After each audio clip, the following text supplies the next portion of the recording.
Bueno, aquí Bueno, estamos entonces. empezamos. Voy a presentar a la profesora Sandra Lasser. Sandra hizo su formación en filosofía en la UBA, en la Universidad de Buenos Aires, y es profesora de lógica y filosofía e historia de la lógica en la Universidad de Buenos Aires, y de lógica 1 y 2, varios cursos de lógica en la Universidad Nacional de Rosario.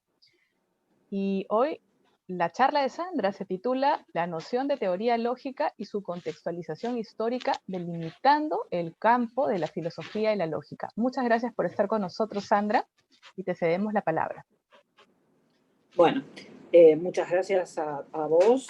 Bueno, me va a salir el vos, no lo puedo evitar. A ti, Pamela. Y bueno, gracias a la Pontificia Universidad Católica de Perú por esta posibilidad. Y bueno, este espacio, digamos, está pensado, yo sé, para interactuar. Bueno, desconozco el perfil de los presentes, pero muchos de ustedes quizás sean profesores de lógica o den cursos de lógica o estén interesados en la temática asociada a los cursos de lógica. Y entonces mi charla está organizada sobre la base de discutir con ustedes cómo pensar o cómo tratar de hacer un programa, ¿sí? Una currícula para un curso de esta naturaleza, pero enfocado no a la lógica misma, sino a la discusión filosófica en torno a la lógica, eso de que a veces se da a llamar cursos sobre filosofía de la lógica, ¿sí? Mi experiencia en el campo no es, bueno, yo tengo muchos años como docente, empecé muy joven, y habitualmente lo que...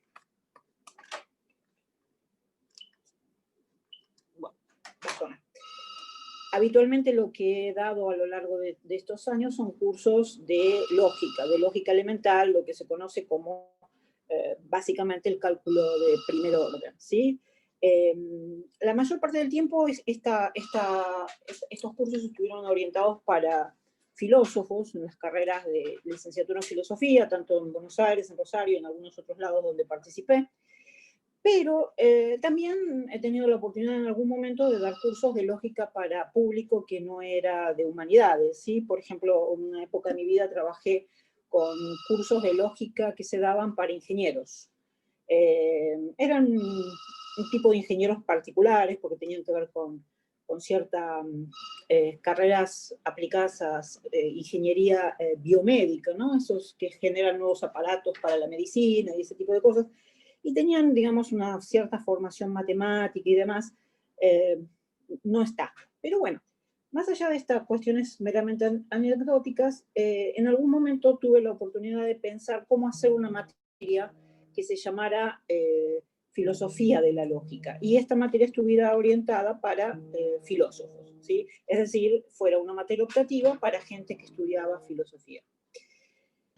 Fue entonces como empezamos a pensar con un grupo de gente en que compartimos la cátedra cómo generar la currícula para esta materia, es decir, qué temas dar. Lo primero que uno hace en esos casos es, obviamente, consultar los libros, los manuales existentes, ¿sí? En español son, yo diría, por lo menos dos, los más o menos conocidos o difundidos, el famoso manual de Susan Hack, La filosofía de las lógicas, y un poco más reciente, que en realidad es una colección, un reading de María José Frappoli, que se llama, creo, Filosofía de la Lógica. Básicamente lo que uno recoge en esos manuales ahí es una serie de temas que se repiten, ¿sí? En torno a cuáles son las discusiones clásicas de un curso de filosofía de la lógica. Por ejemplo, se discute acerca de la noción, obviamente, de consecuencia lógica, validez, se discute acerca de la naturaleza de los lenguajes formales, se discute sobre el famoso tema de las conectivas o los operadores lógicos y cómo dar sentido, significados a ellos, ¿sí? Más o menos esos temas son los que suelen aparecer en estos libros. Quizás también parten de alguna discusión, por ahí un poco más general, sobre esto que en el libro, famoso libro de Susan Hack, que digo en español, obviamente ese libro fue escrito en inglés, pero la traducción al español la contamos hace ya muchos años. Ese libro es de los años 70, y en ese momento había una discusión entre filósofos que en gran medida Hack había instalado en torno a lo que ella llamaba lógicas divergentes, ¿sí? Es decir, existe la posibilidad de que tengamos dos teorías o dos cálculos lógicos que tengan nociones de consecuencias distintas, con propiedades distintas, y los dos sean legítimamente válidos, es decir, los dos den cuenta de lo que buscamos dar cuenta cuando generamos una teoría lógica, es decir, son rivales, no los podemos comparar, pero los dos no tenemos una medida para decir que uno es mejor que el otro. Esa noción de divergencia en ese momento se contraponía a la idea de extensión, ¿no? Es decir, tengo un cálculo de base sobre la cual, agregando operadores o haciendo algunos procedimientos más o menos conocidos por los lógicos, yo podía pasar, por ejemplo, de una lógica proposicional clásica a una lógica modal, ¿sí? Las lógicas modales dependían del agregado de ciertos operadores que me interesaban estudiar, como el de necesidad-posibilidad, o si fueran deónticas, el de prohibido-permitido, si fueran epistémicas, el de saber-querer, bueno. Y así uno podía generar una familia de cálculos, todos ellos identificados como lógicas alternativas o como lógicas extendidas, digamos.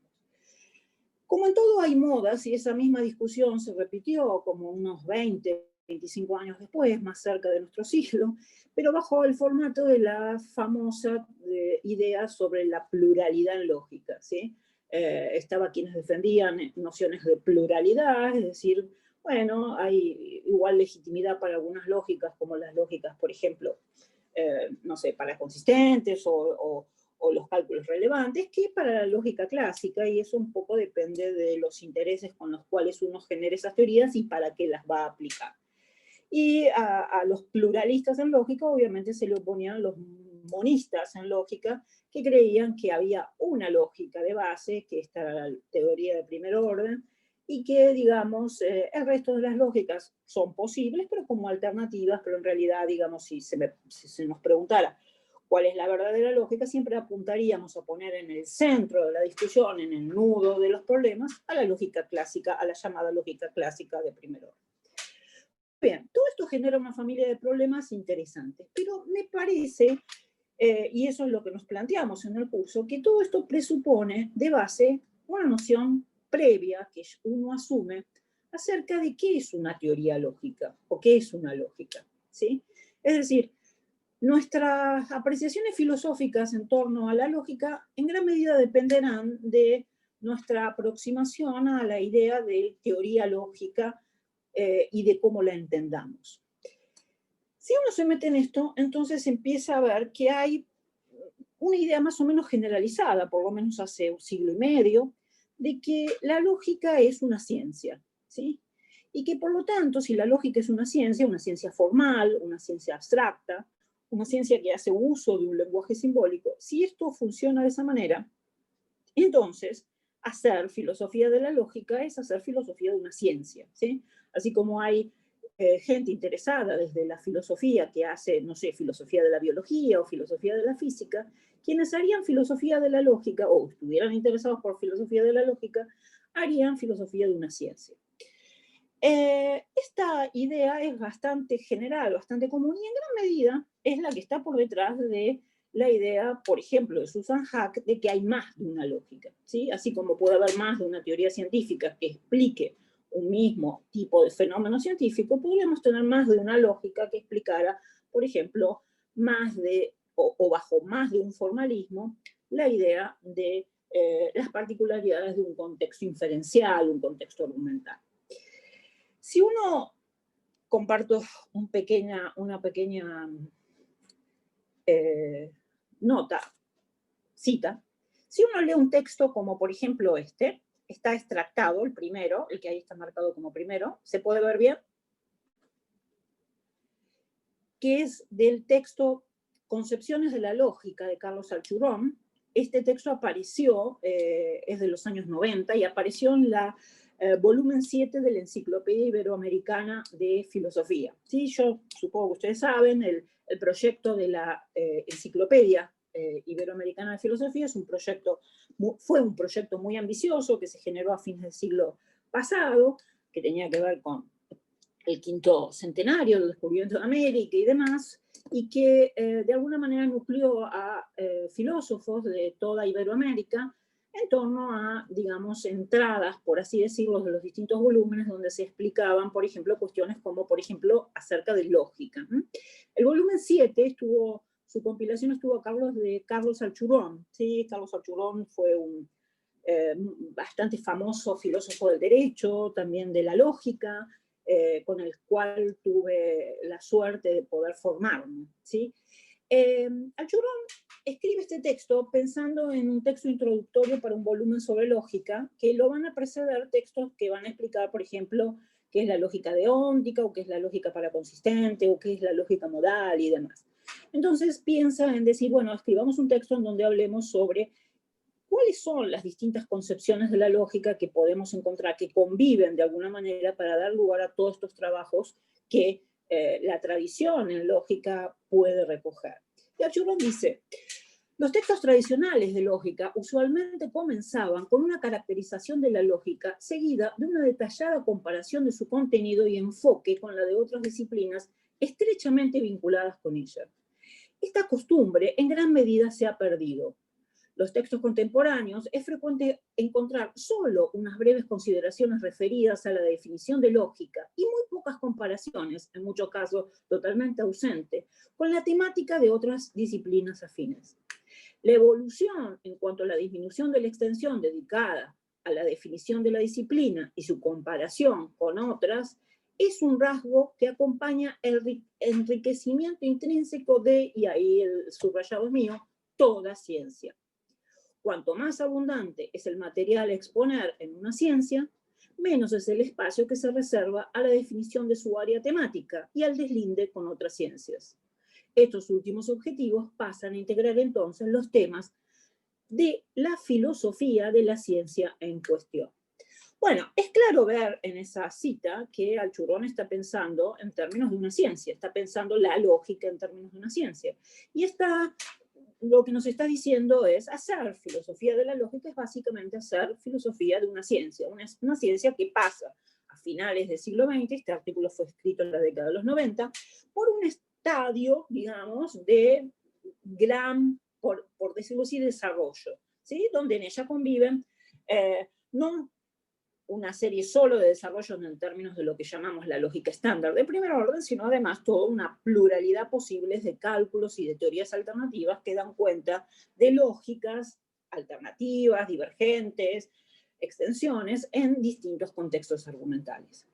Si uno pensara en encarar entonces un problema de filosofía de la lógica, lo que aquí parece indicarnos es que deberíamos proceder de igual manera en que procede cualquier filósofo de la ciencia que va a tratar de hacer filosofía de una disciplina científica particular, tomando como unidad de análisis las teorías científicas y además, obviamente, partiendo del hecho de que la lógica genera teorías que podemos calificar como científicas.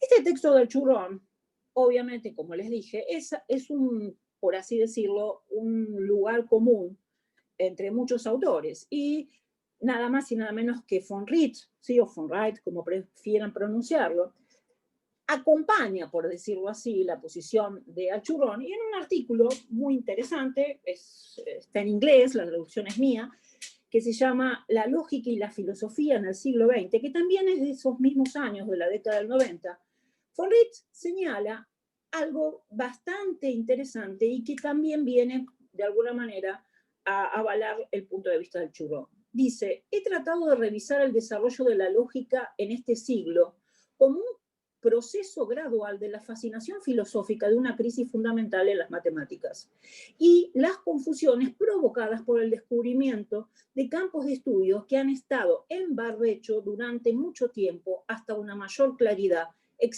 exactitud y sobriedad conceptual.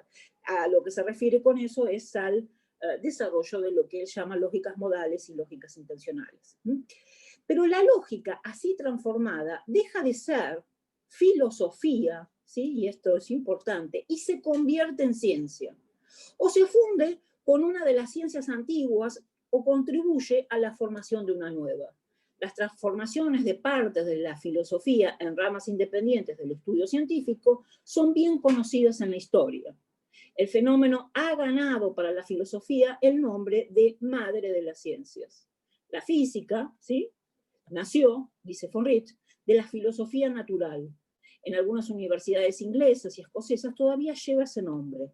La segunda mitad del siglo XIX fue testigo del nacimiento de la psicología y la sociología a través de una transformación del pensamiento predominante especulativo en investigación experimental y empírica. Y concluye, en nuestro siglo sucedió algo parecido con la lógica. Bueno, esta cita me parece que es más que elocuente sobre cómo se está pensando la lógica, las teorías lógicas, que básicamente diríamos como teorías científicas.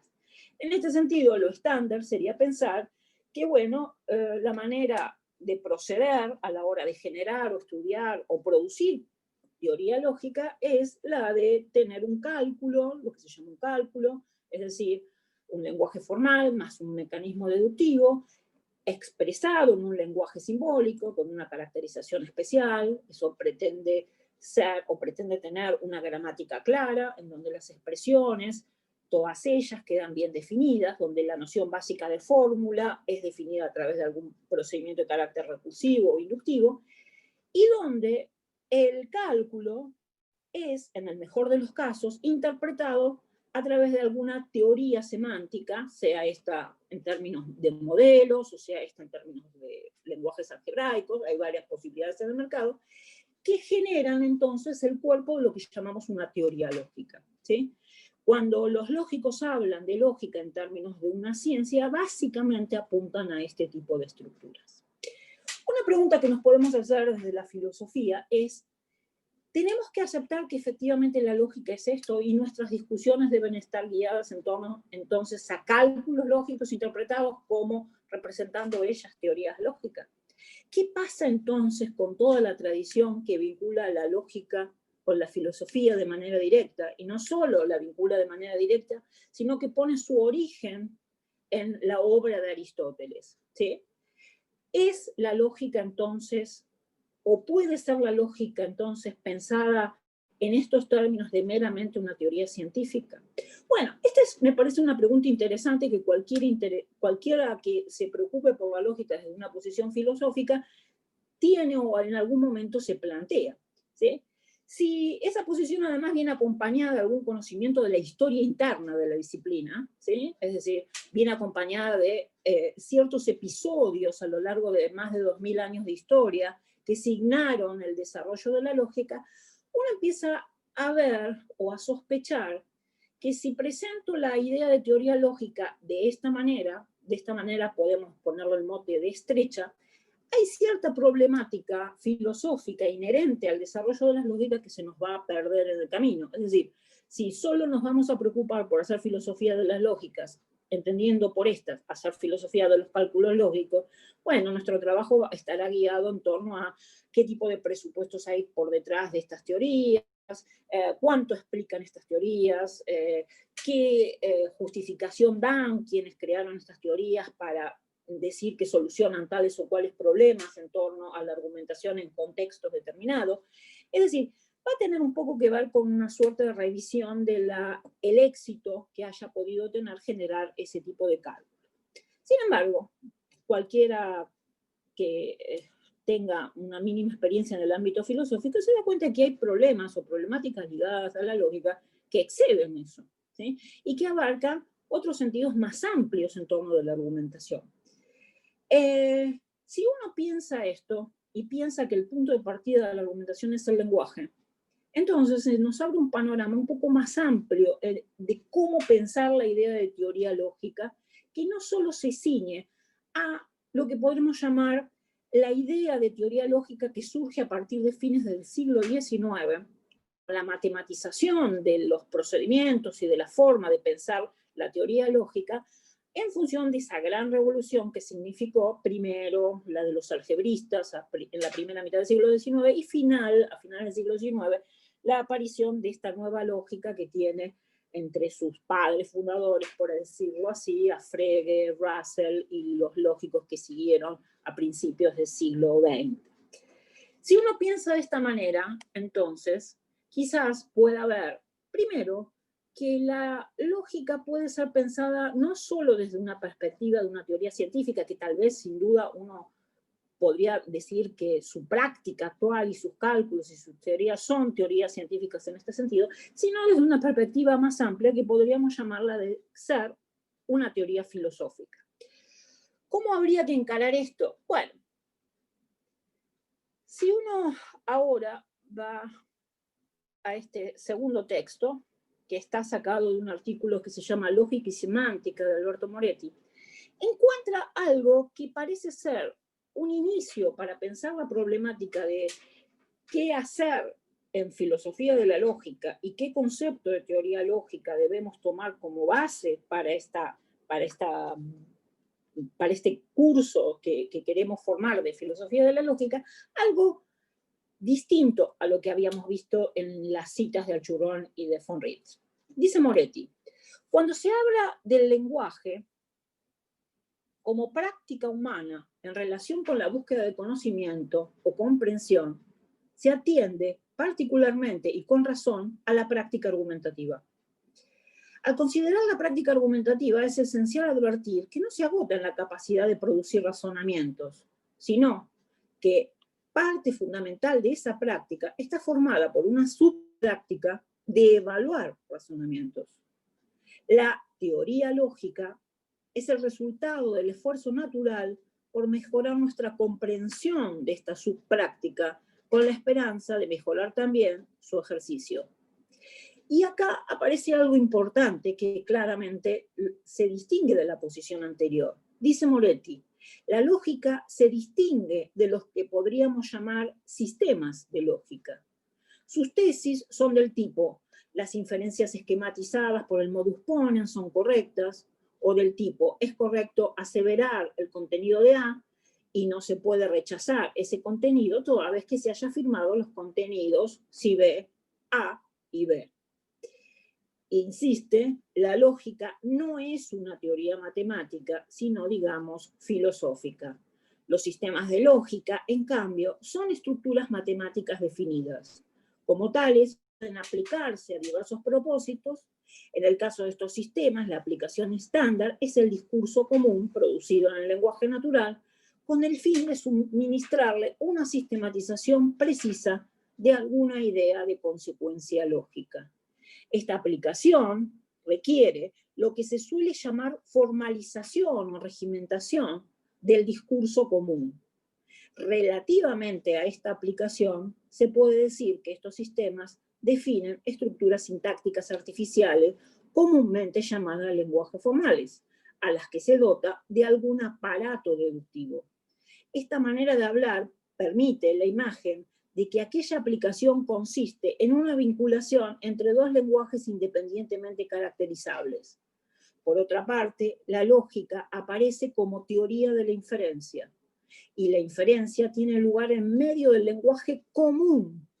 Por tanto, alguna consideración teórica sobre el lenguaje común que determine algo análogo a aquella formalización es parte esencial de la lógica, y no solamente un requisito para que algo que quería ser su aplicación al lenguaje común.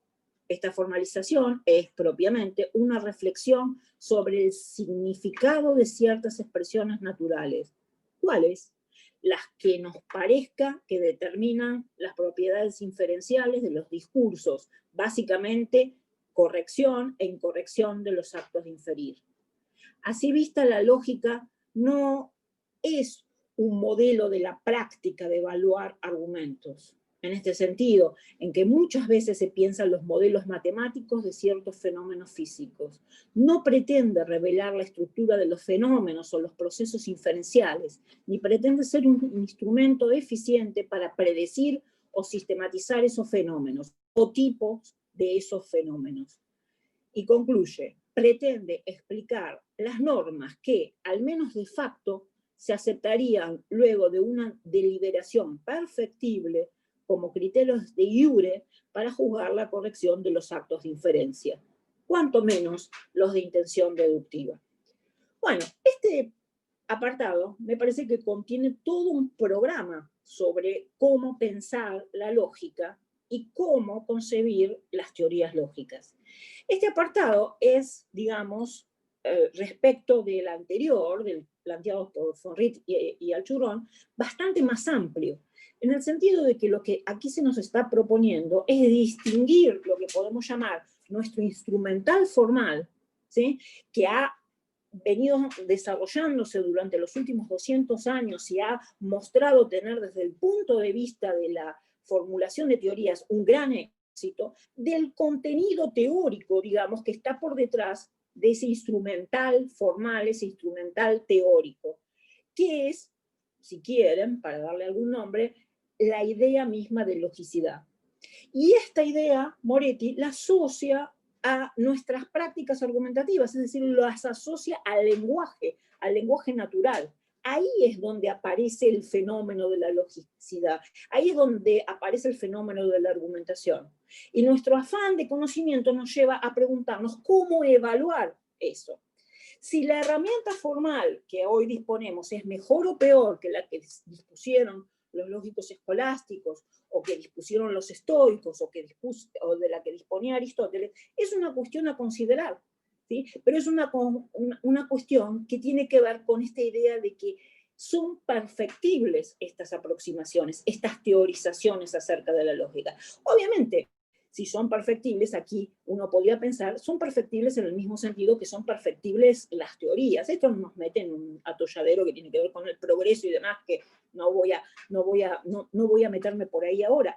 Pero en todo caso, tiene que ver con una idea de que la lógica trasciende lo que podríamos decir son los sistemas de lógica.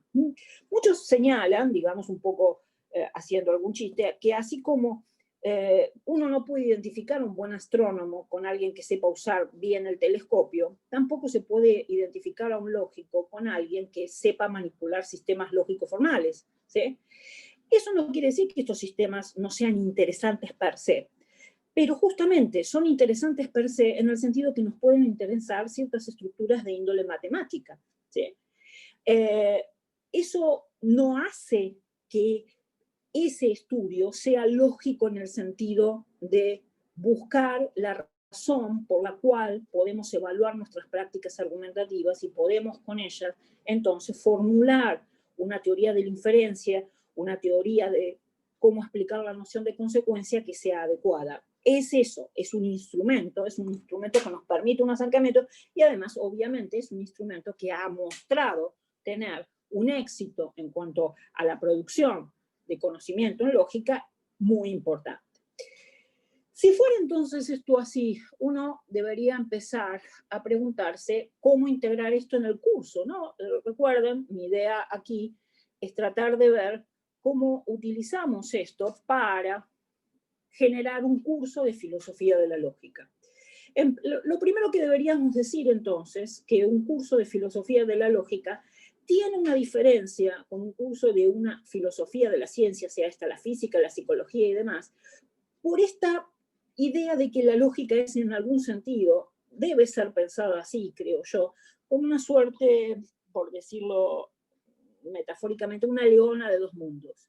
Es obviamente una ciencia en el sentido de su práctica actual, porque usa sistemas lógicos formales y porque sus propiedades y su manipulación tienen que ver con cuestiones asociadas a las ciencias formales, al uso de sistemas axiomáticos, a cuestiones que son importadas de las matemáticas, como por ejemplo la noción de modelo, ¿sí? Que obviamente la utilización para ciertas formulaciones de la teoría de conjuntos y demás. Es o tiene un aspecto científico, pero a la vez hay que reconocerle, no solo en su origen, sino en su constitución misma, la idea de que la lógica está primaria e intrínsecamente vinculada con el quehacer filosófico. La lógica forma parte de la filosofía, diríamos de una manera propagandística, por derecho propio, ¿sí?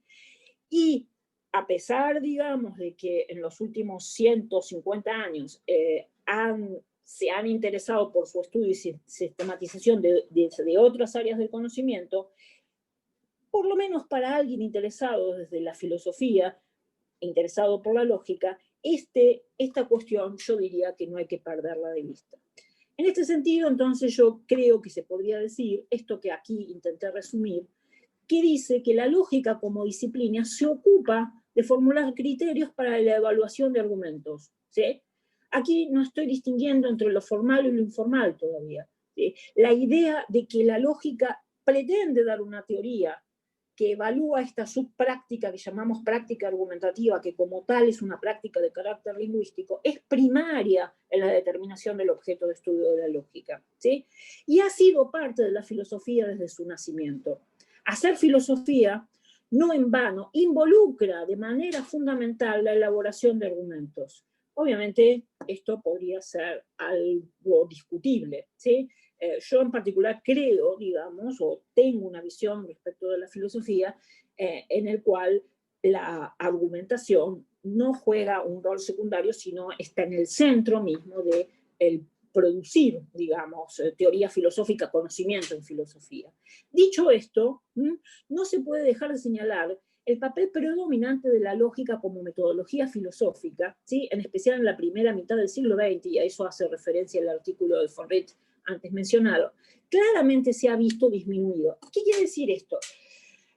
Bueno, aquí empiezan a aparecer los elementos históricos que a mí me parecen esenciales para poder hacer una filosofía de la lógica o hacer un contexto, hacer un programa de filosofía de la lógica históricamente contextuado. El fenómeno de la aparición de una tradición filosófica como la analítica, ¿sí? Sin entrar a discutir a partir de quién, cuándo y demás, pero más o menos vinculable en el espacio-tiempo, a partir de fines del siglo XIX, o si ustedes quieren, a principios del siglo XX, y el desarrollo de esta nueva lógica que surge con la obra de Frege y de Russell, es, por así decirlo, contemporáneo. Pero no es contemporáneo y nada más. De alguna manera, la vinculación entre estos dos aspectos fue importante. Para los primeros analíticos, para lo que podemos llamar la tradición analítica temprana, el análisis filosófico era básicamente análisis lógico. Y entonces, de alguna manera, si bien obviamente los caminos de desarrollo de la teoría lógica y de la filosofía analítica se tocaron en muchos puntos, en algún momento fueron juntos, también es cierto que con el avance primero de otras tradiciones filosóficas, además y algunas reactivas con respecto a la lógica, y también con la evolución interna de la propia filosofía analítica, el interés por pensar el análisis filosófico básicamente como análisis lógico, en algún sentido se vio disminuido.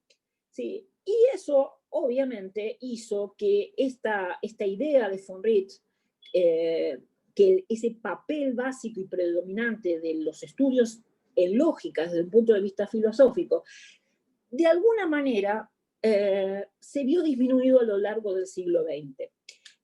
Muchas son las razones, y esto nos llevaría a otros campos, que tienen que ver con que la segunda mitad del siglo XX empieza a reaparecer algunas formas asociadas a la naturalización de la filosofía, algún entre sobre la nueva vuelta a pensar las cuestiones ligadas a la inferencia, a la argumentación en términos de nuevo asociados a cierto psicologismo, y también, digamos, por así decirlo, respecto de la historia interna de la lógica, más o menos hacia mitad de siglo, lo que podemos llamar el corazón de la lógica de primer orden, junto con su metateoría, no diríamos que está concluido, pero de alguna manera los resultados más importantes ya habían sido probados y ya había sido institucionalizada, digamos, esa lógica como el centro o la base del paradigma de la investigación en lógica. Junto con ellos, como ustedes también saben, se formularon o empezaron a aparecer ciertas reacciones por parte de algunos lógicos y por parte de la comunidad científica en torno, bueno, a la estrechez de la lógica matemática y a la posibilidad de ampliar su campo, el campo del estudio de la argumentación, a áreas que no estrictamente pasaban por la formalización, ¿no? Y así empezaron a surgir cosas como la teoría de la argumentación, la lógica informal y demás, que se presentaron en un principio, allá por mitad de siglo y en especial a partir de los años 60, como en cierto sentido rivales o rivalizando con la lógica matemática en cuanto a la explicación del fenómeno básico de la argumentación. Lo que aquí aparece relevante es esto que pongo al final, la relación entre la lógica y la filosofía, en algún sentido se ha complejizado. Obviamente se hace lógica desde ámbitos muy diversos, y algunos de ellos no filosóficos: la lingüística, la matemática, la computación, las ciencias cognitivas. Y más allá de todo ello, la filosofía a lo largo de toda su historia se ha ocupado de reflexionar acerca de los problemas y conceptos claves de la lógica. Es natural entonces que surja una subdisciplina filosófica especializada que podemos denominar filosofía de la lógica, ¿sí? El punto de partida para esto, creo que si tomamos el camino que nos sugieren Archunor y von Wright, o si tomamos el camino que nos sugiere Moretti, va a dar, digamos, como una temática propia de esa disciplina, de la que llamamos filosofía de la lógica, por así decirlo, problemas, cuestiones, temas a discutir distintos, ¿sí? Una cosa importante, esto parece ser meramente nomenclatura, pero no lo es que en la literatura sobre el tema encontramos, por lo menos en español, una distinción entre lo que se llama, o lo que podemos llamar filosofía de la lógica, por un lado, y por otro lado, lógicas filosóficas. Y también una distinción entre los que son estas lógicas filosóficas y la lógica matemática. Digamos algo sobre lo primero.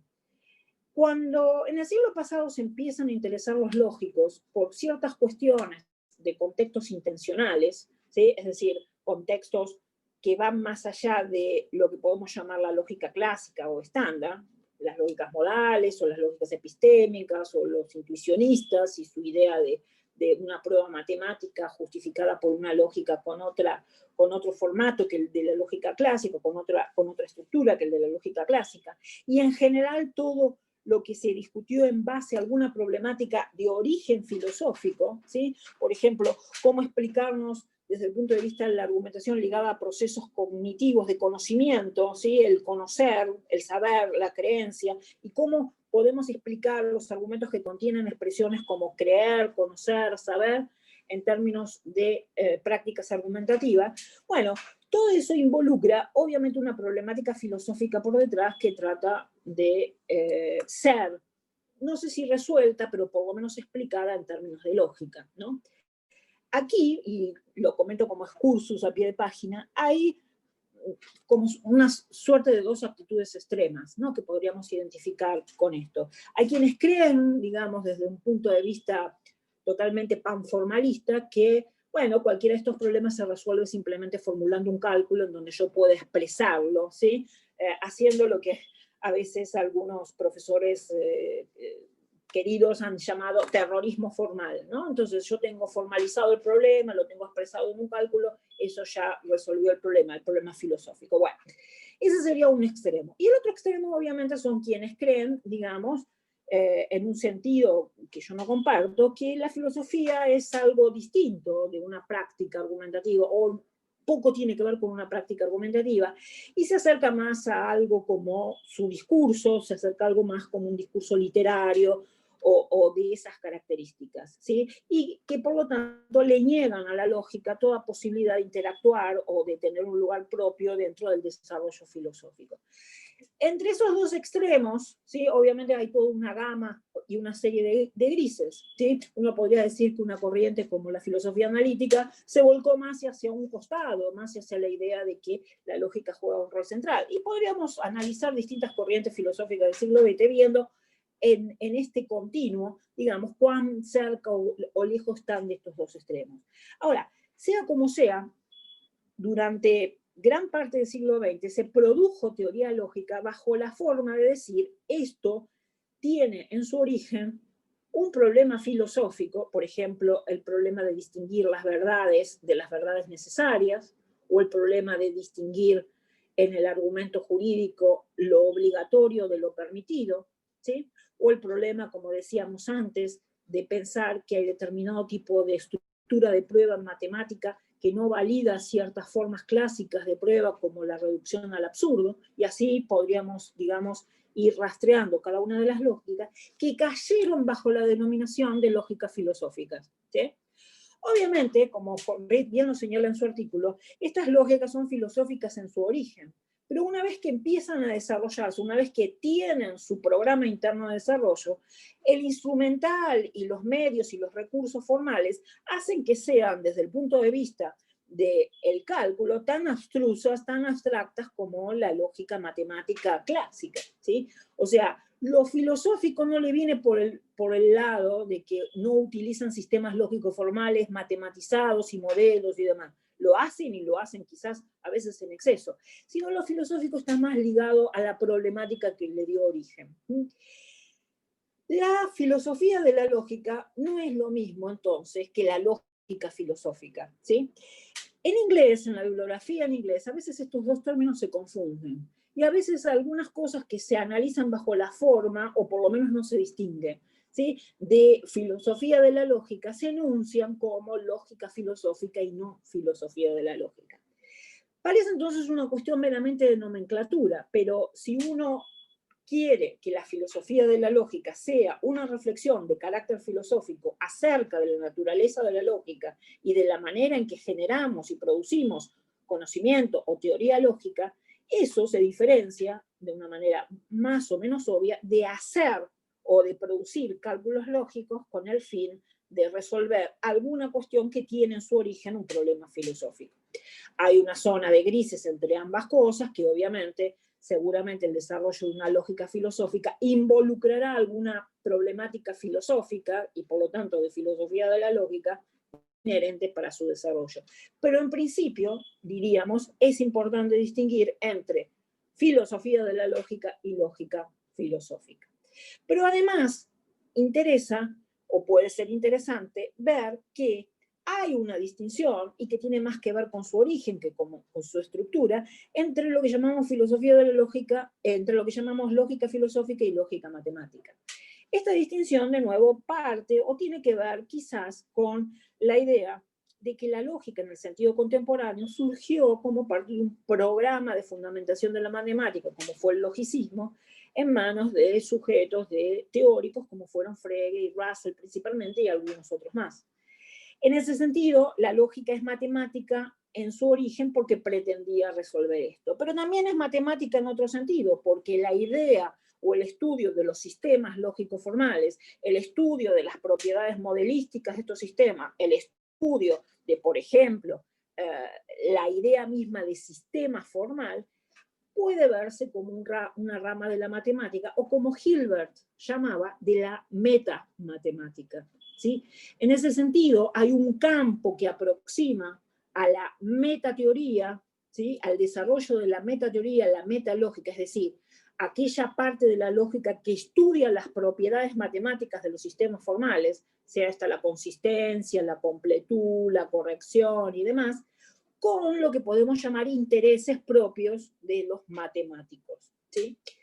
Si uno tiene esta distinción en claro, entonces empieza a visualizar que el campo de la filosofía de la lógica es evidentemente un campo de cruce entre problemas inherentes a la filosofía, pueden ser estos de tipo epistemológicos o nociológicos, al campo de la ontología, pueden ser estos asociados a presupuestos que determinada formulación de una teoría lógica tiene, ¿sí? Por ejemplo, ¿qué presupuestos hay detrás de la conceptografía de Frege? ¿O qué presupuestos hay detrás de alguna teoría lógica en particular? ¿O qué presupuestos hay o qué compromisos ontológicos nos inhiere, por ejemplo, el uso de los cuantificadores? ¿Qué quiso decir Quine cuando dice que ser es el ser, es ser el valor de una variable? Bueno, ese tipo de consideraciones son consideraciones propias de la filosofía de la lógica y conectan directamente problemas filosóficos con lo que podemos llamar problemas lógicos o de filosofía de la lógica. La deducción en la teoría de primer orden es un mecanismo mediante el cual relacionamos en una estructura inferencial, en una práctica argumentativa, nuestros supuestos o nuestras buenas razones para concluir una cierta cosa. Esa cierta cosa puede, en la práctica cotidiana, podría incluso traducirse en una opinión, en una acción, es decir, hay ahí inmerso un proceso deliberativo, y la deducción parece ser un mecanismo mediante el cual buscamos garantizarnos con certeza la conclusión de un argumento. Esa deducción en la lógica es presentada siempre bajo la forma de algún sistema arreglado que tiene ciertas reglas de inferencia básica. El modus ponens quizás sea la regla estrella. ¿Es necesario entonces, desde un punto de vista epistemológico, justificar el modus ponens como regla?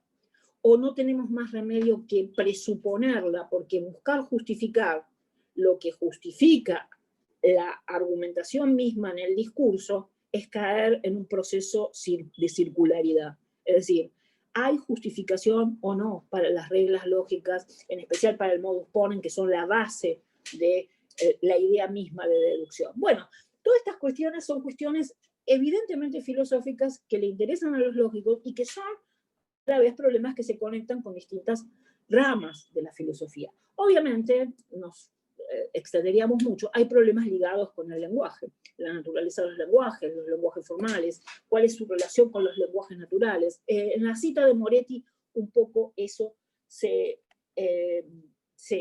presenta. Y lo último que me gustaría decir es, ¿tiene alguna importancia o juega algún rol en todo esto? Es decir, en algo que pensamos como una currícula, un área de conocimiento para impartir en una carrera de humanidades que llamamos filosofía de la lógica, la historia misma de la disciplina. ¿O tenemos que hacer filosofía de la lógica meramente en un sentido conceptual y por decir así, la contextualización histórica sale sobrando? Si intentáramos justificar esto, creo que lo primero que podríamos decir, o analizar, justificar esto, es que en el sentido moderno, la historia de la lógica parece haberse desdeñado, algo así como una suerte de pieza de museo. Supongamos que adoptamos una posición como la podemos llamar estrecha, es decir, la lógica es una ciencia, esta ciencia surge a partir de fines del siglo XIX, se consolida como tal, y por lo tanto esa modificación importante en su historia hace que lo que vino antes sea esto, una pieza de museo. Nadie se le ocurriría que para estudiar química, en el sentido moderno y contemporáneo, debe estudiar las cosas que se hicieron previas a Lavoisier. Eso puede tener interés desde el punto de vista de la historia de la química o de alguna quizás reconstrucción epistemológica que quiera poner algún ingrediente de cuestión histórica de por medio, ¿sí? Fíjense, Russell, ¿sí? O sea, una autoridad en términos del origen de la lógica contemporánea, dijo en un libro, bueno, interesante, digamos, un libro donde él vierte muchas opiniones drásticas, ¿no? Dijo esto respecto de la historia de la lógica, en especial de Aristóteles. Dice, si desea convertirse en lógico, hay un consejo que no puedo recomendar con demasiada fuerza, y es, no aprenda lógica formal tradicional. Al decir lógica formal tradicional, se refiere a la lógica clásica, a la silogística aristotélica. En la época de Aristóteles fue un esfuerzo meritorio, pero también lo fue la astronomía tolemaica. Enseñar a cualquiera en la actualidad es una ridícula pieza de anticuario. O sea, enseñar teoría lógica en el sentido, por ejemplo, de la silogística no es más que una curiosa pieza de anticuario. Bueno, si uno piensa en estos términos, entonces diríamos, bueno, ¿para qué vamos a involucrarnos? Quizás alguien que le interese la historia de la disciplina podría sí estar interesado por la historia de la lógica, qué sé yo, uno puede interesarse por muchas cosas. Pero si queremos hacer filosofía de la lógica, esta filosofía es, digamos, por así decirlo, análisis conceptual de ciertas preocupaciones que los lógicos tienen. La historia, ¿sí? Si le hacemos caso además a Russell, la historia sale sobrando. Sin embargo, si uno empieza a analizar ciertas cosas que tienen que ver con la historia de la lógica, se da cuenta de que muchas, por así decirlo, contextualizaciones históricas arrojan luz sobre prácticas y sobre cosas y sobre discusiones que podemos tener en la actualidad. Y además nos dan una perspectiva de por qué ciertos cambios se dieron y en función de qué, ¿sí? Un caso típico de esto, hay muchos ejemplos que podríamos dar, pero un caso típico de esto es la discusión de carácter filosófico acerca de la formalidad de la lógica. ¿Por qué decimos que la lógica es formal? ¿O qué decimos? ¿O qué queremos decir cuando la lógica es formal? Bueno, hay por lo menos dos sentidos en la actualidad que uno podría decir. Es formal, porque los lógicos les importa o se interesan por algo que denominan la forma lógica de los enunciados, la forma lógica de los argumentos, y es formal porque, por lo tanto, no se preocupan por el contenido. Bueno, esta idea de formal, si bien es cierta, también es discutible de alguna medida, ¿sí? Porque ahí, ¿qué quiere decir contenido? Decir que no se preocupan por el contenido semántico no es tan claro, y por lo menos no lo es tan claro con ciertos personajes de la historia de la lógica que son fundantes con respecto a la lógica contemporánea, nada más y nada menos que Frege y también Russell, ¿sí? Entonces, contenido debe querer decir otra cosa, debe querer decir esto que Ryle denominó ser temáticamente neutral o tópicamente neutral, a veces se dice.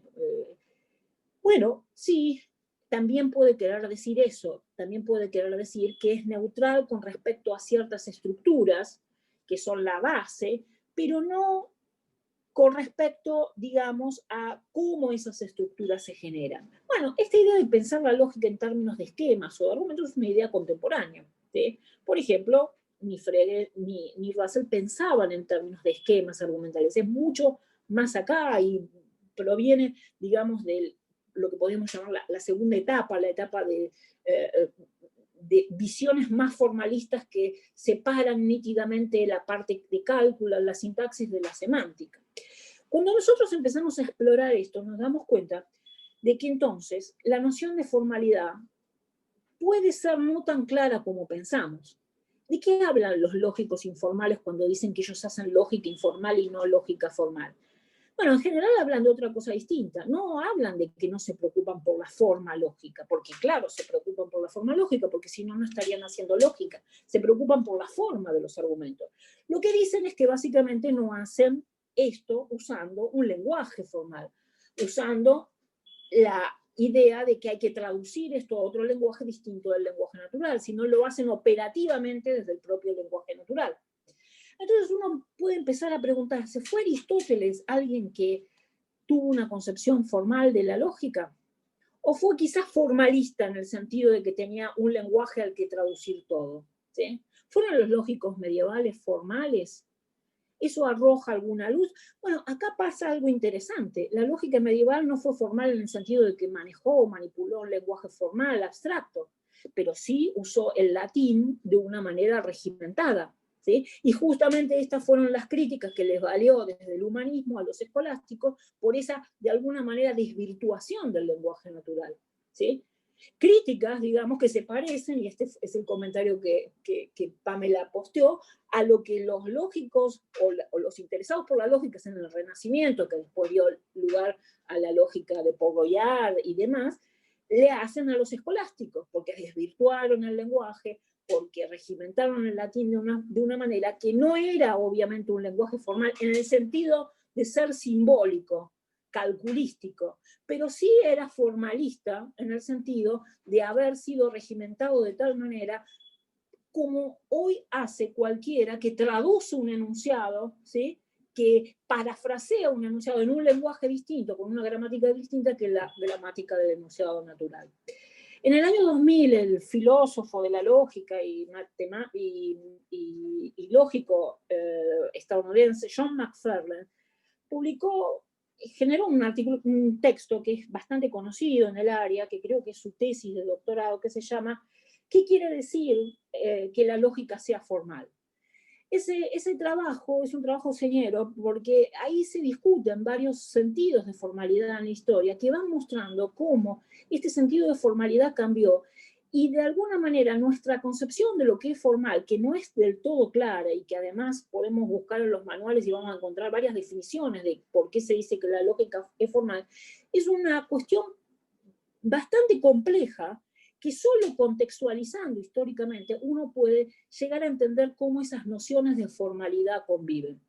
Y para finalizar, solo un señalamiento, tenía algunas cosas más, pero me estoy extendiendo demasiado, por ahí con las preguntas surge, es que a Kant y a la lógica de la modernidad se le atribuye no haber hecho ningún avance significativo en términos de lógica, y es más, los manuales de la historia lo presentan justamente como una época oscura respecto del desarrollo de la teoría de lógica. Sin embargo, es bastante Hoy hay bastante coincidencia en decir y en establecer que fue Kant quien estableció la idea de formal, esta idea que Wright recoge bajo temáticamente neutral, en lo que es su lógica general. Una lógica por completo vaciada de sentido y de significado. Una lógica que era previo a la constitución de la crítica, ¿sí?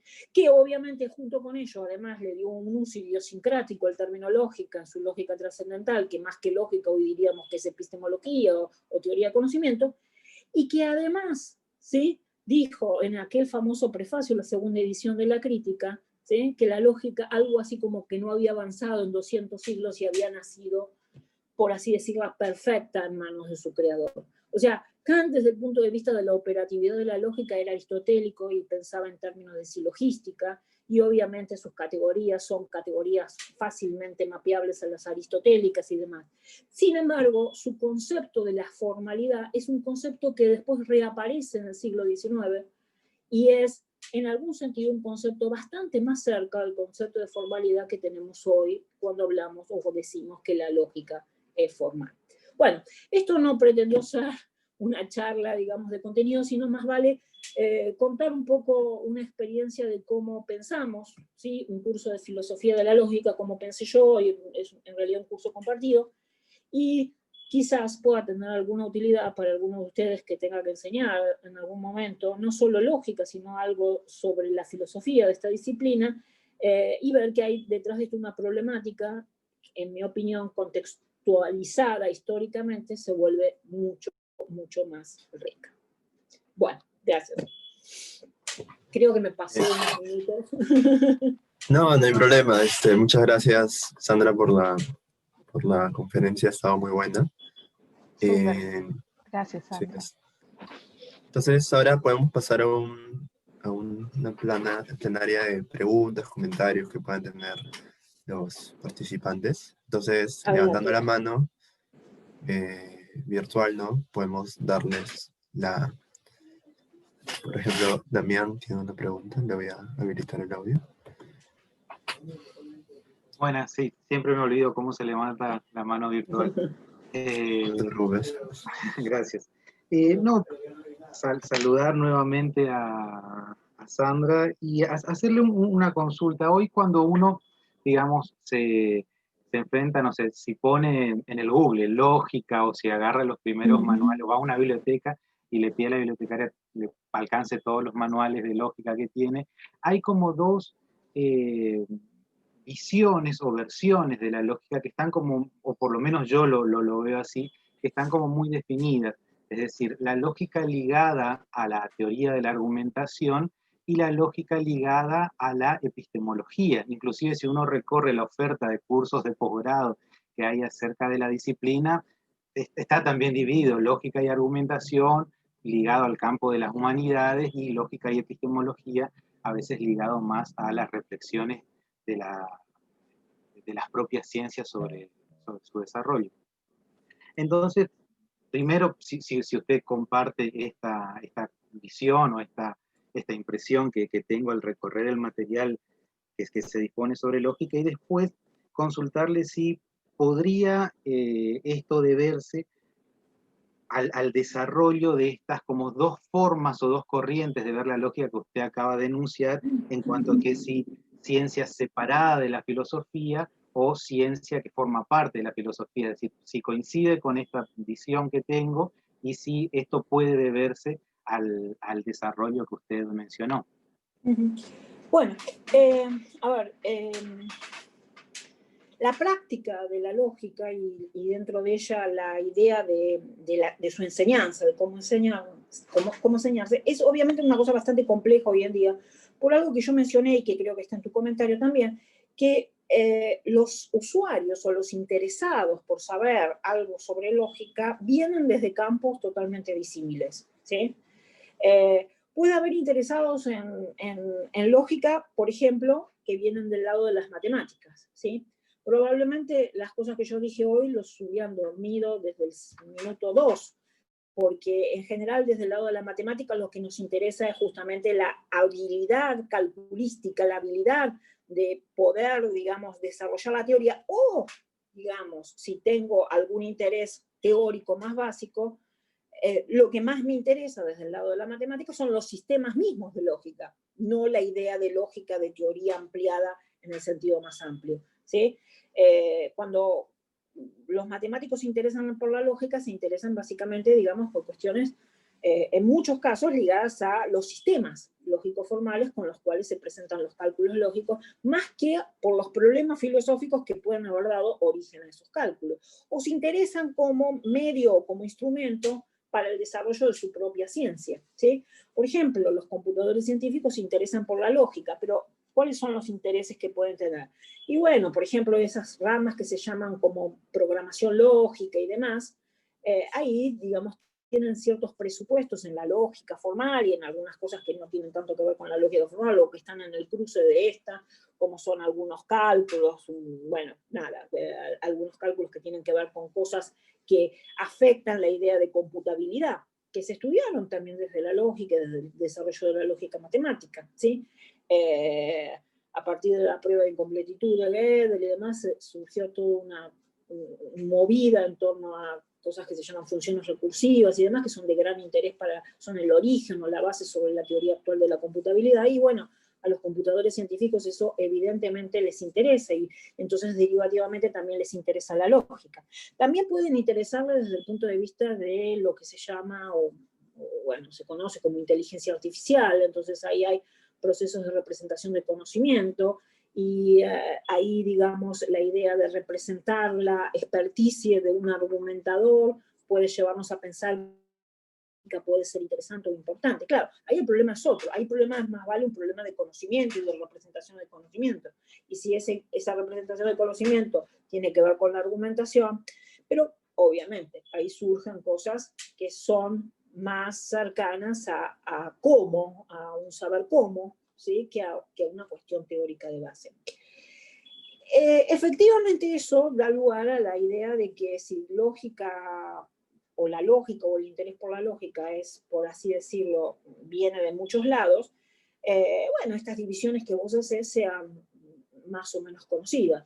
Quienes se interesan por la argumentación, por la lógica y demás, per se, o desde el lenguaje, o desde esa problemática, están de un lado, digamos, y habitualmente están de un lado que viene más del lado humanístico, filosófico, de la lógica en ese campo, y los otros más del lado del campo de la ciencia y de sus aplicaciones y de pensar la lógica como una teoría científica.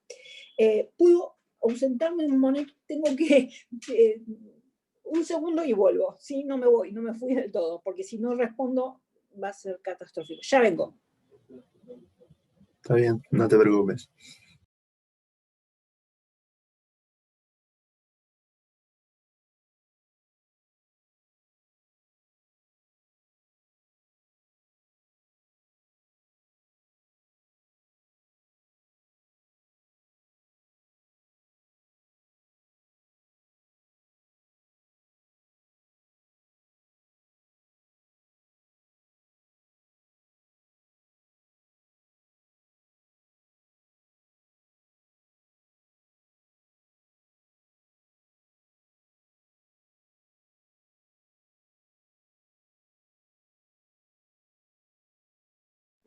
Aquí estoy. Bueno, entonces, en cuanto a la primera parte de tu pregunta, sí, creo que efectivamente eso es así. El interés por la lógica es o proviene de muchas áreas del conocimiento, no solo de la filosofía, no solo de la matemática, que eran las tradicionales. Tampoco es que antes solo se interesaban los filósofos. Pensemos, por ejemplo, que la lógica medieval tenía, digamos, una función que iba más allá de lo que podríamos llamar hoy la teoría básica o lo que era para Aristóteles la analítica. Tenía que ver con las disputas, tenía que ver, digamos, con ciertas cuestiones que eran la argumentación filosófica o el contexto de argumentación filosófica. Obviamente que la lógica en la modernidad tuvo mucho que ver con la epistemología, ¿sí? Tuvo que ver con el método, ¿sí? Y por lo tanto, digamos, esta idea de ser compartida por varios campos es algo que se repite a lo largo de la historia. Y entonces, sí creo, quizás siendo haciendo una especie de simplificación, que estas dos vertientes que yo llamé, por un lado la idea de una lectura desde la ciencia o pensada a través de una ciencia, y una lectura pensada como formando propia, por su historia y por sus componentes desde la filosofía, nos da una división de aguas bastante clara, sin que esto signifique que una cosa es pensarla como ciencia y otra cosa es pensarla como filosofía. En realidad es una cosa, es como dos perspectivas desde las cuales me parece que podemos entender mejor el fenómeno de la logicidad, la argumentación y demás. Y si después decidimos hacerlo esto a través de una forma de teorización, un acercamiento a otro, eso es otra cosa. Pero el problema conceptual me parece que se entiende mejor viéndolo desde estas dos dimensiones, y todavía mucho mejor, creo, si lo contextualizamos históricamente, ¿sí? Si por ahí no perdemos de vista de que muchas de las cosas que hoy discutimos son discusiones que ya se dieron bajo otro formato y en otras circunstancias, pero que ya se dieron, y que eso nos ayuda a entender entonces cuál es el meollo, ¿sí? Uno siempre corre el riesgo, como decía el Churrón, de estar descubriendo el hilo negro, ¿no? O sea, muchas de aquellas cosas que hoy nos preocupan como temas que parecen súper originales, por ahí son temas que, si vamos a la historia interna de la disciplina, de alguna manera se discutieron y ahora las estamos discutiendo en otros contextos y quizás con otras herramientas teóricas, pero coincide. No sé si eso responde tu inquietud.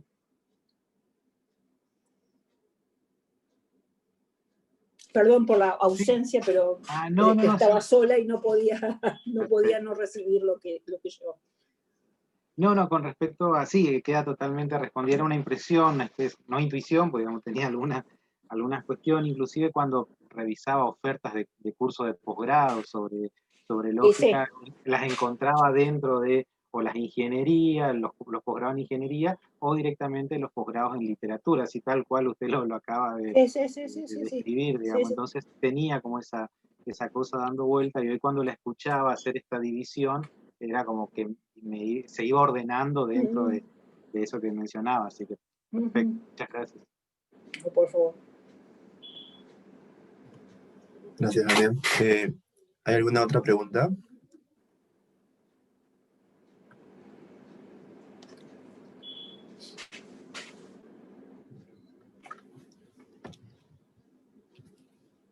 Mientras van pensando alguna, yo te quería preguntar, Sandra, sobre algo que mencionaste, era acerca de, o sea, pusiste el ejemplo del concepto de formalidad y cómo el concepto de formalidad bajo una aproximación histórica, o sea, uno podía tener más luces que solamente aproximándose de la manera clásica, ¿no? O la manera clásica que se aproxima a la filosofía de la lógica, a discutir sobre ella. Creo que en ese sentido también se tendría que pensar, y quería saber cuál es tu postura, digamos, o qué piensas al respecto sobre cómo entender la historia también, en el sentido de que un poco lo que me sonaba a partir de estos ejemplos que hacías mención era de que quizá bajo una idea de que la historia de la ciencia tiene un dinamismo particular estoy pensando en las estructuras de revoluciones científicas de Kuhn, por ejemplo, o alguna de esa línea. Claro, en ese sentido sí podría pensarse en términos de que, claro, hay una suerte de pluralismo que está en juego, que es bastante fuerte, ¿no? Pero quería saber en todo caso, esto de aproximación histórica, ¿qué idea de aproximación histórica es la que estás planteando? A ver, cuando uno se plantea un curso que tenga contextualización histórica, no es lo mismo que plantearse un curso de historia de, ¿sí? O sea, hacer un curso de historia de involucraría, digamos, un tipo de investigación, yo, por ejemplo, no estaría en condiciones de hacerla, que involucra, por ejemplo, el manejo de fuentes, involucra leer originales, involucra toda una temática y una metodología propia del historiador, sea de la lógica o sea de lo que sea, que excede, digamos, lo que yo estoy proponiendo aquí. Lo que yo estoy proponiendo es, digamos, encontrarle un marco histórico a ciertos problemas para ver, digamos, si se pueden establecer nexos conceptuales y demás entre, por ejemplo, qué se discute bajo la forma o qué podemos reconstruir de lo que se decía en la lógica medieval sobre la regimentación del latín como lenguaje de base para la producción de conocimiento de teoría lógica, y si eso es o no un lenguaje formal en el sentido que lo tenemos, ¿sí? Ahora, para ver eso obviamente habría que ir a los escritos y consultarlos, y además habría que manejar el latín de una manera que yo lo adivino, digamos, y lo puedo leer con diccionario, pero hasta ahí llegaría mi conocimiento. En este sentido me parece, y yo tenía, puedo seguir compartiendo, ¿no? Tenía sí. una cosita más que había puesto, que bueno, me la pasé por alto por una cuestión de tiempo. ¿Qué era esto? Hay un libro, le hago propaganda a un amigo además, de un joven, fue discípulo y demás, historiador o filósofo de la lógica con inclinación histórica, que se llama Manuel Dalquis, de la Universidad Nacional del Litoral en Argentina, que se llama Una introducción a la teoría lógica de la Edad Media, ¿sí? Ahí Manuel se plantea al principio del libro, ¿sí? Algo que me parece que está asociado a tu pregunta, Marlon, que es este dilema de quién hace o quién intenta hacer una historia, por ejemplo, de la lógica de la Edad Media, pero sin las pretensiones de un historiador en el sentido de un investigador fuerte que desarrolla, digamos, todo esto que yo llamé ir a las fuentes, conocimiento y demás, que no es lo que habitualmente hace alguien que enseña lógica o que esté interesado por la filosofía de la lógica, ¿no? Entonces, lo que Dalquis dice ahí es que este dilema, dice, mostrar la teoría lógica medieval sin abandonar los elementos de la filosofía de la lógica en que se funda, ni los aspectos históricos que guían sus derroteros, ¿sí? Hay una sensación de que si, por ejemplo, vamos y queremos reconstruir algo histórico, pero lo hacemos en términos del instrumental teórico que hoy contamos, en algún sentido lo estamos desvirtuando, ¿sí? Por ejemplo, Lukasiewicz, cuando propone una axiomatización de la silogística en términos de la idea de axiomatización del siglo XX, en algún sentido está interpretando la silogística y está dando su versión de en qué consiste la logicidad o qué tipo de sistema es la silogística. En particular, lo considera que no es, por ejemplo, como muchos dicen, una parte de la teoría de la lógica de predicados o una teoría de clases, sino lo analiza de otra manera y formula una reconstrucción en términos de algo ajeno a eso, que es la forma de teorizar que hoy tenemos bajo la forma del sistema de lógica. Entonces, en algún sentido los desvirtuamos, pero en el sentido conceptual, estamos, por así decirlo, estableciendo un puente entre eso que hizo Aristóteles y lo que hoy hacemos. En un sentido, digamos, histórico, estamos modificando o tergiversando, pero en un sentido conceptual estamos ganando en riqueza porque quizás de eso surja una idea que nos sirva, digamos, para conceptualizar algún aspecto que nos interesa. Por ejemplo, el de la formalidad, ¿sí? Entonces, Dalquis propone resolverlo de esta manera. Dice, mostramos y explicamos nociones de la lógica y la filosofía de la lógica de la Edad Media, poniéndolas en consonancias con nuestras categorías, pero siempre cuidando de no desnaturalizarlas, y además agregamos algunos hechos históricos necesarios para la contextualización, la evolución misma, ¿sí? El resultado es, y a causa, un concepto obviamente que viene de la epistemología, una reconstrucción racional de un periodo de la lógica de la Edad Media. Es decir, la reconstrucción racional, estoy pensando, dice Dalquis, en los términos de Lácatos, ¿sí? Básicamente, al presentar sus escritos filosóficos, cuando dice, lo que he llamado reconstrucción racional de la historia de la ciencia es el uso de tal premisa en esquemas explicativos que describen el cambio científico. Entonces, uno podría entonces preguntarse, tenemos una noción de lenguaje formal, ¿sí? Esta noción de lenguaje formal es la noción más básicamente estándar que uno enseña en cualquier curso de lógica elemental. Esa noción, ¿le es aplicable o no a los lógicos de la Edad de Oro? Entonces, al hacerlo, en cierto sentido estamos falseando el hecho histórico mismo, pero de alguna manera podemos entenderlo porque detrás de eso vemos que si bien no hay simbolismo ad hoc inventado para el uso o para la formulación de teoría lógica, sí hay un proceso de regimentación. Y ese proceso de regimentación es la búsqueda de ciertas estructuras o ciertas invarianzas del lenguaje, más o menos parecidas que la que hoy hace cualquier estudiante de lógica cuando está empezando a entender cómo se simboliza, cómo se traduce, o se pasa del lenguaje natural al lenguaje formal. Es decir, la regimentación como paso, esa paráfrasis en un latín regimentado, ¿sí? Es en algún sentido algo que nos acerca a un tratamiento formal o formalístico del lenguaje, aun cuando el lenguaje de base no sea formal en el mismo sentido que hoy llamamos lenguaje formal. Entonces, ¿cómo pensar la idea de usar la historia de la lógica en términos de un análisis filosófico de la lógica?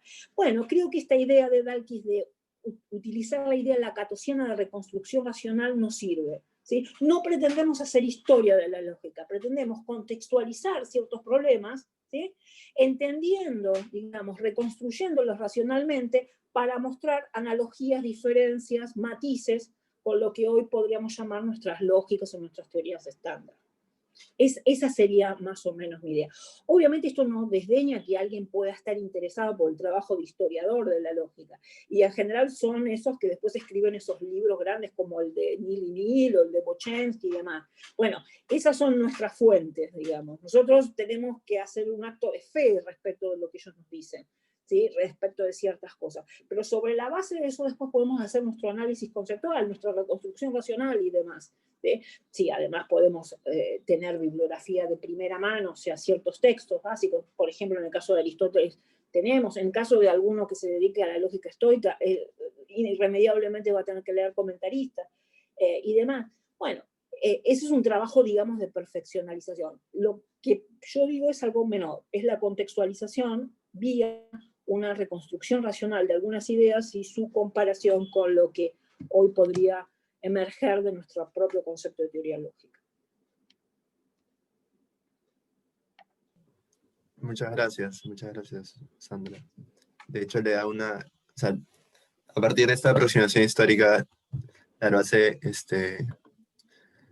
o trae a colación la reflexión acerca de justamente que no es tan sencillo establecer o demarcar qué sería lo formal, digamos, únicamente en términos de esta idea de Sí. formal, cuando amparado, contemplado bajo un sistema formal, ¿no? Y una terminología formal. Uno puede O sea, hacer el creo, no sé. ejercicio de buscar varios textos, varios manuales básicos de lógica que todos conocemos, y ir y fijarse qué dicen cuando dicen que la lógica es formal, y vamos a encontrar cosas distintas. Y no siempre son concurrentes. A veces apelan al carácter matemático, a veces apelan al carácter simbólico, a veces se apela a la idea de forma lógica, a veces se apela a la idea de sistema lógico formal. Bueno, la formalidad tiene que ver con todo eso, ¿sí? Pero entonces, sin duda, es un concepto complejo, ¿sí? Que interesa, digamos, al lógico. Por ejemplo, durante muchos años se sigue discutiendo acerca de la naturaleza de las constantes lógicas, qué son o cuáles son los operadores lógicos. Bueno, para saber cuáles son los operadores lógicos, primero tengo que saber qué diferencia hay entre un lenguaje formal y cuál no, ¿sí? Porque salvo que diga que los estipulo, que es posible. Por ejemplo, a alguien que viniera de las matemáticas ingenieras no le interesa demasiado el problema, me dice, bueno, estos son los operadores, es el operador 1, 2, 3, el condicional, la negación, Ahora, tienen esos reflejos con el lenguaje natural, son estos. ¿Por qué justificar que son estos y no otros? ¿Sí? Bueno, eso es un problema, digamos, que ha sido un quiebracabezas durante mucho tiempo y sigue siéndolo. Pero detrás de ese problema está el problema de distintas ideas o distintas nociones de formalidad que juegan ahí un rol. La monografía de McFarlane, que se puede bajar de la web, ¿sí? Está online, es una aproximación interesante a la cuestión. Ya tiene como 20 años ese trabajo, pero es un trabajo que dio mucho lugar a debates y demás, y es recomendable. No está traducida, pero se lee relativamente fácil. ¿Cómo se llama? ¿Qué significa que la lógica? Does it mean to say that logic is formal? Es una pregunta, el título de la monografía. Y el señor se llama John McFarlane. Okay. Gracias, Sandra. ¿Alguna otra consulta?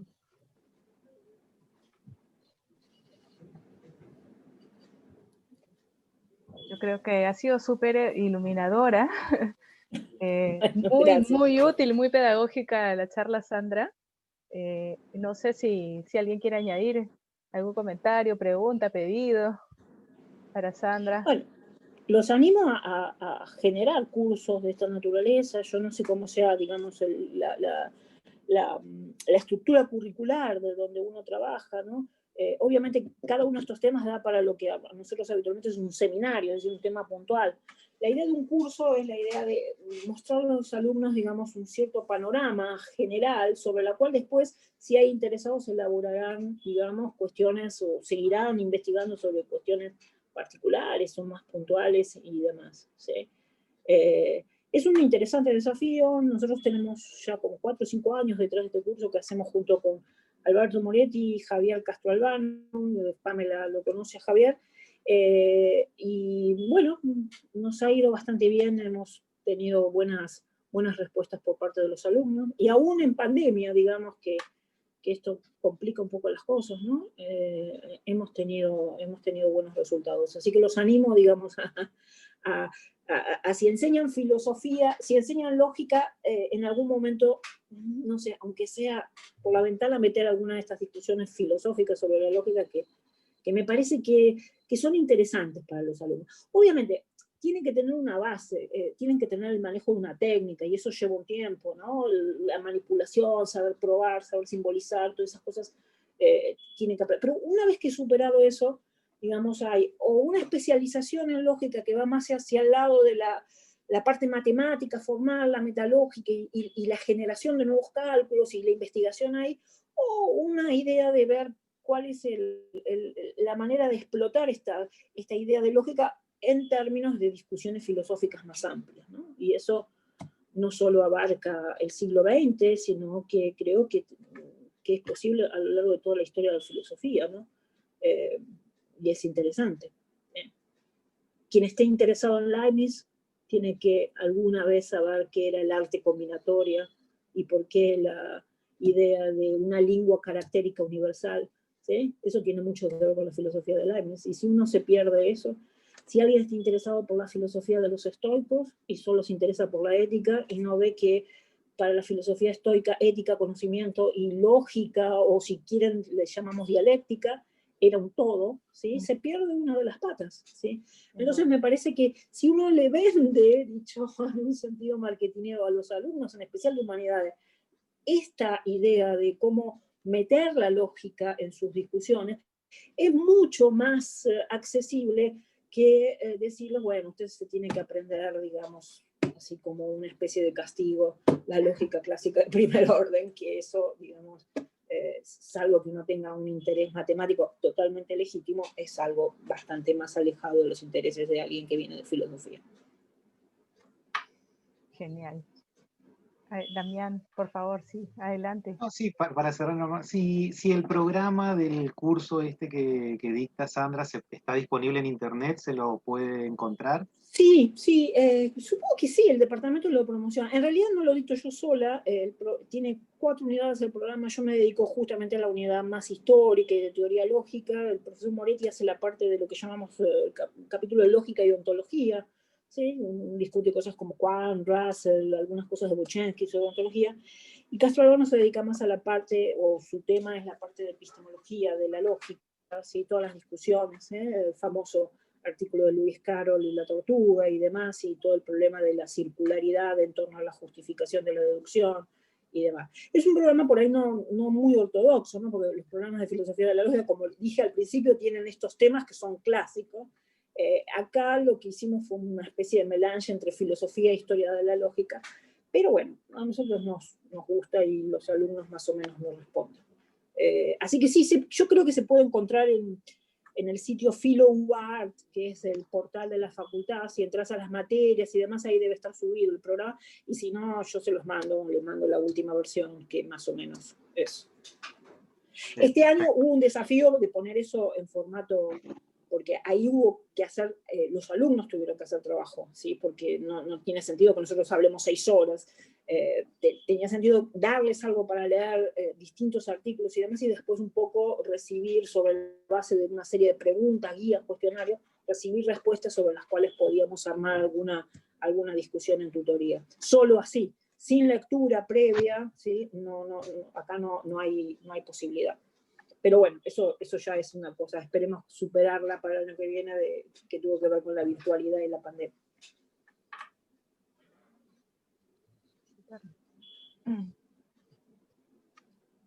¿Alguna otra pregunta o comentario? Supongo que ya para cerrar, ¿no?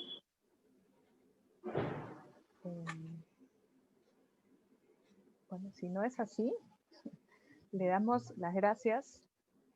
Bueno, gracias a ustedes. Sandra, con Sandra cerramos los jueves de lógica de este semestre. Y bueno, ha sido excelente. Muchísimas gracias, Sandra. Y hasta la próxima. Hasta la próxima. Espero que sea pronto. Esperamos también. Gracias a todos. Gracias. Todos, como decimos aquí. Gracias. Gracias. Chao, chao.